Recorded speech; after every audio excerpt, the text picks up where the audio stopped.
गेल्या काही दिवसांपासून राज्यातील अनेक भागात अवकाळी पावसाने झोडपून काढले आहे।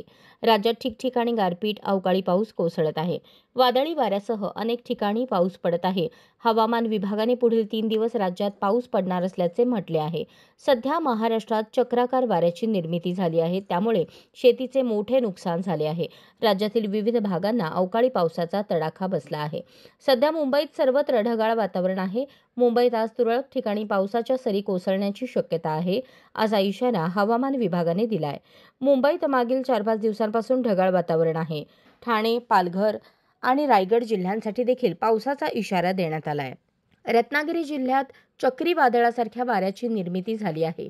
यामुळे पुढील 2 ते 3 दिवसांसाठी कोकणात अवकाळी पाऊस पाहायला मिळणार आहे। हवामान विभागाने पुन्हा एकदा येलो अलर्ट जारी केला आहे।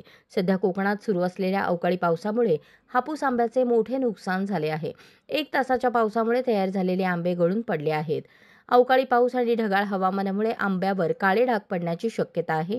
तसेच मे महिन्यात तयार होणाऱ्या लहान कैऱ्यांचेही नुकसान झाले असून बुलढाणा जिल्ह्यात सकाळपासून वादळी वाऱ्यासह आणि विजांच्या कडकडाटासह अवकाळी पाऊस सुरू आहे। नाशिक शहरालाही या अवकाळी पावसाने झोडपून काढले आहे। अशाच नवनवीन अपडेटसाठी जनता राज्य न्यूज चॅनलला सबस्क्राईब करा, लाईक करा आणि शेअर करायला विसरू नका।